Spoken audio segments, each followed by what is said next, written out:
2021년 7월 16일 금요일 큐티 생명의 삶 오늘의 본문 출애굽기 39장 32절부터 43절까지 말씀입니다.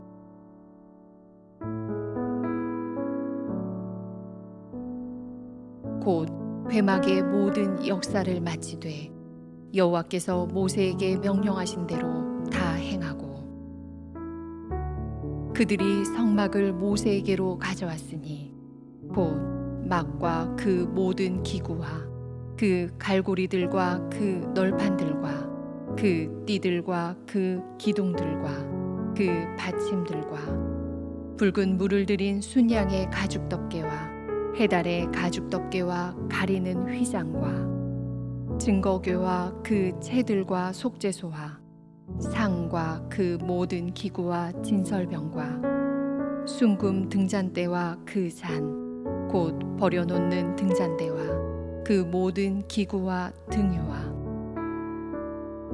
금제단과 관유와 향기로운 향과 장막 휘장문과 놋제단과 그 놋 그물과 그 채들과 그 모든 기구와 물두멍과 그 받침과 뜰의 포장들과 그 기둥들과 그 받침들과 뜰문의 휘장과 그 줄들과 그 말뚝들과 성막 곧 회막에서 사용할 모든 기구와 성소에서 섬기기 위한 정교한 옷 곧 제사 직분을 행할 때 입는 제사장 아론의 거룩한 옷과 그의 아들들의 옷이라. 여호와께서 모세에게 명령하신 대로 이스라엘 자손이 모든 역사를 마치매 모세가 그 마친 모든 것을 본즉 여호와께서 명령하신 대로 되었으므로 모세가 그들에게 축복하였더라. 아멘. 이스라엘 자손은 여호와 하나님이 모세에게 명령하신 대로 성막 곧 회막을 건립하는 모든 역사를 마쳤습니다. 성막 건축의 실무 책임자인 부살렐과 오홀리압은 이름은 언급되지 않았지만 솜씨 좋은 기술자들을 지도하고 감독하여 이 모든 작업을 진행하였습니다. 그리하여 마침내 하나님이 시내산 정상에서 모세에게 일러주신 식양대로 성막의 모든 기물들과 용품들 그리고 제사장의 거룩한 예복까지 다 완성하였습니다.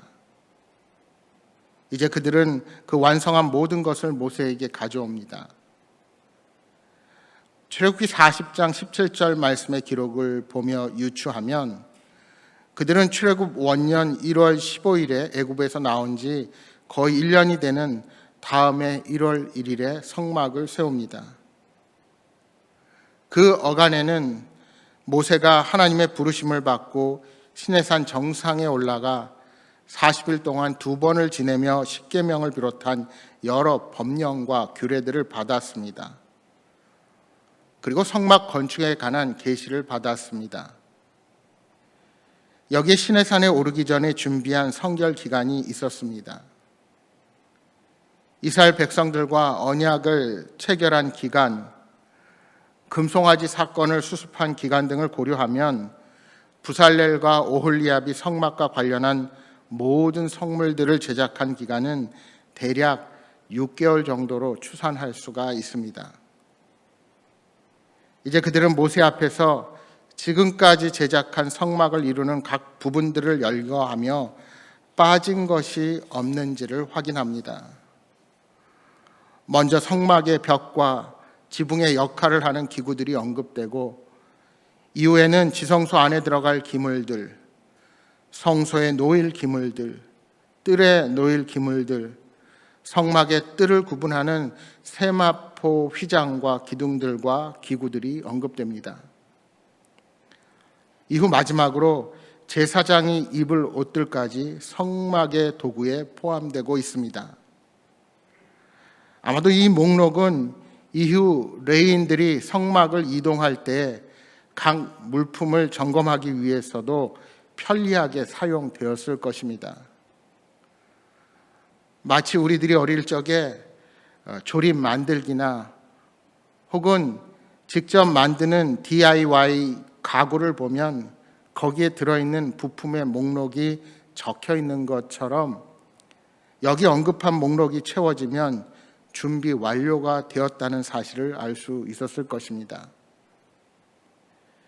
여러분, 성막 건축을 마치고 모든 기구들을 모세에게 설명하는 장면을 상상해 보십시오. 부살렐과 오홀리압은 자신들이 직접 어떠한 설계도를 만들지 않았습니다. 하나님의 영광을 나타내기 위해 철저히 말씀에 근거하여 모세를 통해 말씀하신 하나님의 명령대로 재료를 만들었고 성막을 만들게 되었습니다. 성막은 사람의 생각과 뜻이 아닌 처음부터 끝까지 하나님의 뜻대로 지어진 것입니다. 그리고 완성 후 모세 앞에서 그 모든 재료들을 점검하고 있는 것입니다. 여기서 우리는 신앙의 중요한 요소를 발견할 수 있습니다. 하나님의 백성은 하나님의 명령을 이행하는 사람들이고 하나님의 모든 명령을 실행해야 한다는 것입니다. 하나님의 말씀에 더 중요하고 덜 중요하고는 존재하지 않습니다. 모두 순종해야 하는 말씀입니다. 그래서 다시 한번 그 목록을 하나씩 언급하며 확인하고 있는 것입니다. 더구나 성막은 고정된 건축물이 아니라 이동식이었습니다. 그들이 약속의 땅에 들어가기까지 이스라엘 백성이 진을 치는 중심에서 늘 설치하고 다시 풀어서 가지고 이동해야만 했습니다. 또한 성막은 하나님의 거룩하심을 보여주는 구조물이었습니다. 언뜻 생각해 보면 이동식이라는 점과 거룩함 사이에는 어울리지 않는 것이 있습니다. 들고 이동한 다음 다시 설치하는 과정에서 더럽게 되거나 망가지는 등의 위험이 발생할 수 있기 때문입니다. 하지만 그럼에도 불구하고 성막은 고정된 위치에 건축할 수 없었습니다. 그들의 약속의 땅을 향해 전진해가는 그 중에서 성막은 항상 이스라엘의 진중에 있었습니다. 왜요? 하나님은 당신의 백성 가운데 임재하시기 때문입니다. 모세가 부살렐과 오홀리압을 비롯한 성막 건축에 참여한 자들이 완성한 것을 보니 그 모든 것이 여호와께서 명하신 대로 되었습니다. 오늘 본문에 보시면 32절과 42절, 43절에 여호와께서 명령하신 대로라는 말이 반복되어 쓰입니다. 그러니까 이스라엘 백성들이 하나님의 말씀을 이루는 도구로 사용된 것입니다. 이제 모세는 그 마침 모든 것을 본 후에 하나님의 복을 그들에게 빌어주고 있습니다. 여러분, 하나님의 백성이 복을 받는 가장 확실한 방법이 무엇일까요? 그것은 하나님의 명령대로 행하는 것입니다.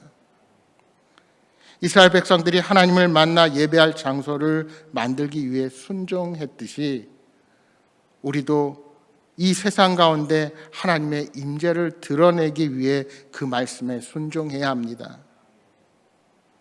모세는 그 명령대로 순종한 그들의 모든 일들을 기뻐하며 그들을 축복한 것입니다. 요한복음 14장 21절에 우리 주님 말씀하십니다. 나의 계명을 지키는 자라야 나를 사랑하는 자니 나를 사랑하는 자는 내 아버지께 사랑을 받을 것이요 나도 그를 사랑하여 그에게 나를 나타내리라. 우리 예수님께서도 자신을 사랑하여 계명을 지키는 자가 하나님의 사랑을 받으며 복을 받을 것임을 약속해 주셨습니다. 여러분, 많은 사람들이 하나님께 복을 달라고 기도하고 간구합니다. 그러나 하나님의 복은 말씀에 순종하는 자에게 약속되어 있습니다. 따라서 말씀에 순종이 없는 기도는 무의미합니다. 요한복음 15장 7절에 우리 주님 말씀하십니다. 너희가 내 안에 거하고 내 말이 너희 안에 거하면 무엇이든지 원하는 대로 구하라. 그리하면 이루리라. 우리 주님은 말씀에 대한 성도의 순종을 전제로 기도에 응답하시는 분이십니다. 그러므로 성도는 하나님께 복을 구하기 전에 먼저 그리스도의 말씀을 지켜 행해야 합니다. 여러분, 성도는 믿음의 기도, 즉 순종하는 삶이 동반되는 기도를 드릴 때 응답을 받는다는 사실을 명심하시기 바랍니다. 이스라엘 백성은 하나님의 영광을 나타내기 위해 철저히 말씀에 근거하여 성막을 만들었습니다. 마찬가지로 우리도 세상 가운데 예수님의 영광을 드러나기 위하여 말씀에 근거하여서 주님의 몸된 교회를 세우도록 부름을 받은 자들입니다. 다소 우리는 각자의 삶 가운데 습관적으로 짓는 죄가 있지는 않은지, 우리 공동체 가운데 하나님이 기뻐하시지 않는 모습은 없는지 늘 돌아보는 자들이 되어야 할 것입니다. 사랑하는 여러분, 오늘도 말씀에 순종하여 하나님이 기뻐하시는 삶으로 영광 돌리시기를 주님의 이름으로 축복합니다.